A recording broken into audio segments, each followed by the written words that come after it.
the agency is expanding its investigation into the late financier in order to identify more of the convicted pedophiles' victims, who may provide more details about the royals' alleged involvement, the Sunday Times reported. The U.S. investigation is focusing on several potential victims in the hope that they can provide more details about Prince Andrew and his connection to the Epstein case, sources from the U.S. Department of Justice told the outlet.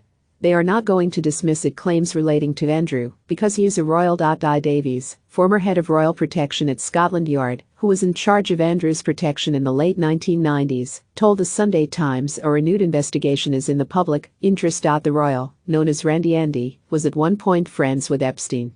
Andrew has been accused of having sex with Virginia Roberts Ufer, one of Epstein's alleged underage sex slaves. Ufer, now 35, said she was 17 at the time she was allegedly offered up to Andrew at Epstein pal Ghislaine Maxwell's townhouse in London.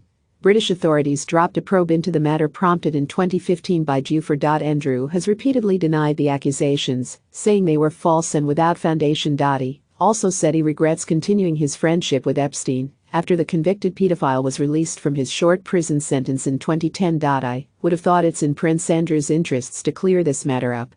Any residue of doubt or innuendo should be cleared up by a clear, unequivocal, structured investigation, Davies said. Ufers are not the only claims the FBI is reviewing in relation to the Duke of York, the Sunday Times of London reported. About 100 of Epstein's victims are expected to form part of the FBI's investigation, most of whom were between 14 and 15 years old when they were lured into Epstein's circle. More than 80 have already been identified. Epstein, 66, took his own life in a New York jail in August while awaiting sex trafficking charges involving young women. The news of the expanded probe comes after the FBI was accused of covering up Andrew's links to Epstein. Ex-Florida policeman John Mark Dougan, who worked as a Palm Beach County Sheriff's deputy in 2005, the year the department was investigating Epstein, claimed this week he had incriminating evidence on Andrew and that the police were covering up the royals' alleged role. Dougan now lives in Russia,